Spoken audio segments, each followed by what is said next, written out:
તો જય માતાજી મિત્રો, આજના મારા નવા બ્લોગમાં તમારું હાર્દિક સ્વાગત છે। તો આજે આપણે બનાવીશું એકદમ દેશી સ્ટાઇલમાં સરગવાનું શાક। મિત્રો ખૂબ જ ટેસ્ટી રેસીપી છે અને આપણે સૌથી પહેલાં તો સરગવાની શીંગો લઈને એને વ્યવસ્થિત રીતે ધોઈને છોલી લઈશું અને આ રીતે સમારી લઈશું।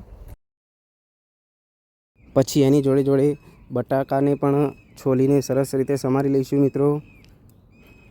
મિત્રો સરગવાના શાકમાં બટાકા નાખવાથી શાક ખૂબ જ ટેસ્ટી લાગે છે અને એકદમ યુનિક બનશે શાક। મિત્રો જો આ રીતે સરસ બટાકાને સમારી લીધા છે, એક પછી એક વ્યવસ્થિત રીતે આપણે બટાકાને છોલીને સમારી લઈશું। સરગવાને પણ મિત્રો વ્યવસ્થિત રીતે આપણે સમારી લીધો છે। તમે જોઈ શકો છો ક્યાંયથી પણ છોલ્યા વગરનો બાકી નથી રાખ્યો। મિત્રો એકદમ સરસ રીતે છોલીને આપણે એને સમારી લીધો છે। તો મિત્રો હવે આપણે બટાકા જે સમારીને રાખ્યા હતા એને આપણે પહેલાં બાફી દઈશું।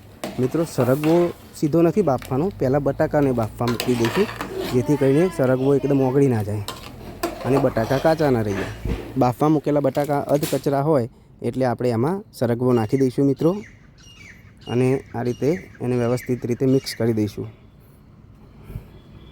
મિત્રો તમારે એટલી વાતનું ધ્યાન રાખવાનું છે કે સરગવો વધારે પડતો ના ઓગળી જાય। જો વધારે ઓગળી જશે તો તમને મજા નહીં આવે।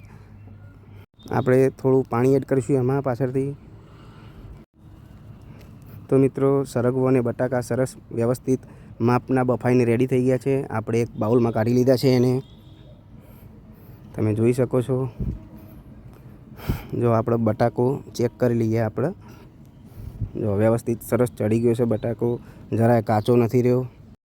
એ રીતે સરગવો પણ વ્યવસ્થિત રીતે ચડી જ ગયો છે મિત્રો। હવે મિત્રો એક ખાસ પ્રોસેસ કરવાની છે।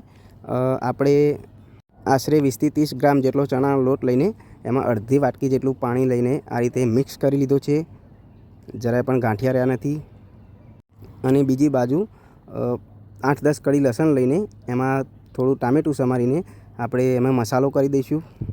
તો ધાણા પાવડર, ગરમ મસાલો, હળદર, પછી મરચું નાખશું આપણે એમાં, અને જરૂરી હોય એટલું સ્વાદ પ્રમાણે આપણે એમાં મીઠું નાખી દઈશું મિત્રો। પછી આશરે અડધા કપ જેટલું પાણી લઈને એમાં નાખશું મિત્રો। આપણે આ જે મસાલો કર્યો છે એને આપણે પાણી વડે થોડું મિક્સ કરી દઈશું વ્યવસ્થિત રીતે।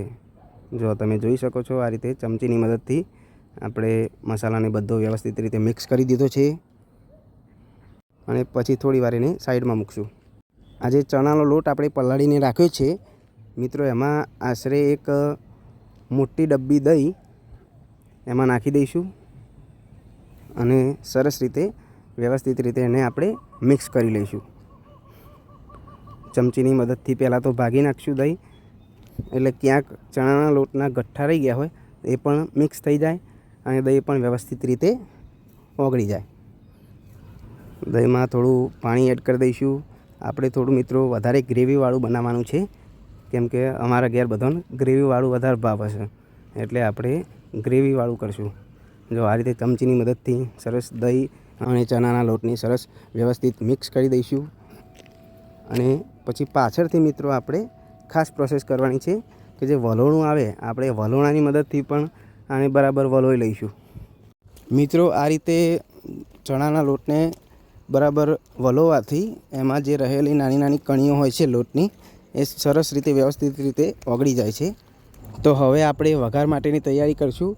સૌથી પહેલાં તો એક મોટી સાઈઝનું મીડિયમ તપેલું લીધું છે, એમાં આશરે 3 થી 4 પરી જેટલું તેલ નાખશું મિત્રો, અને ગેસની ફ્લેમ ધીમી રાખશું અને વ્યવસ્થિત રીતે તેલને સરસ ગરમ થવા દઈશું। તેલ ગરમ થઈ જાય એટલે એમાં ચપટી રાઈ નાખી દઈશું મિત્રો।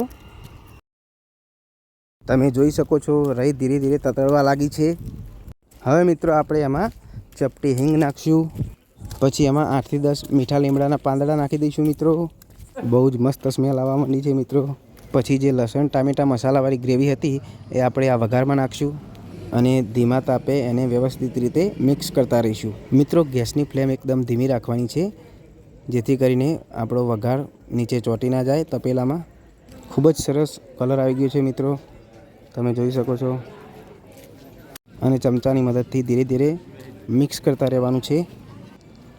હવે મિત્રો આપણે ગેસની ફ્લેમ તો ધીમી જ રાખવાની છે, અને પછી આ જે વઘાર છે એને આપણે ઢાંકી દઈશું તપેલું. થોડી વાર પછી ઢાંકણ ઉઘાડીને જોઈશું મિત્રો. તમે જોઈ શકો છો બહુ વ્યવસ્થિત વઘાર થઈ ગયો છે. મસાલો જરાય પણ ક્યાંયથી કાચો નથી રહ્યો અને ક્યાંયથી વધારે પડતો પણ નથી. સરગવો અને બટાકા એમાં નાખીને ચમચાની મદદથી વ્યવસ્થિત રીતે મિક્સ કરતા રહીશું મિત્રો. અને પછી એમાં જે ચણાના લોટની ગ્રેવી હતી એ આપણે અંદર નાખી દઈશું અને ધીરે ધીરે વ્યવસ્થિત રીતે એને ચમચાની મદદથી મિક્સ કરીશું. જે સરગવો છે એ એકદમ ઓગળી ના જાય તેનું ખાસ ધ્યાન રાખશું. વધારે જોર લગાડીને આપણે એને મિક્સ નથી કરવાનું. એકદમ હળવા હાથે આપણે ધીરે ધીરે ચમચાની મદદથી મિક્સ કરતા રહીશું. સબ્જીની ગ્રેવી જોરદાર બની છે મિત્રો. તમે જોઈ શકો છો કલર પણ બહુ મસ્ત આવ્યો છે. થોડુંક પાણી એડ કરીશું એમાં અને એક ઢાંકણ ઢાંકીને થોડી વાર એને ચડવા દઈશું.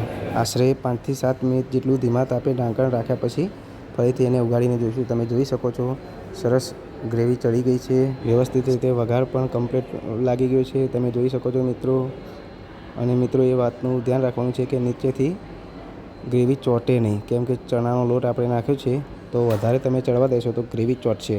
મિત્રો હવે સર્વ કરી દઈશું. તો મિત્રો રેડી છે સરગવાનું એકદમ દેશી સ્ટાઇલમાં ટેસ્ટી શાક. થેન્ક યુ મિત્રો.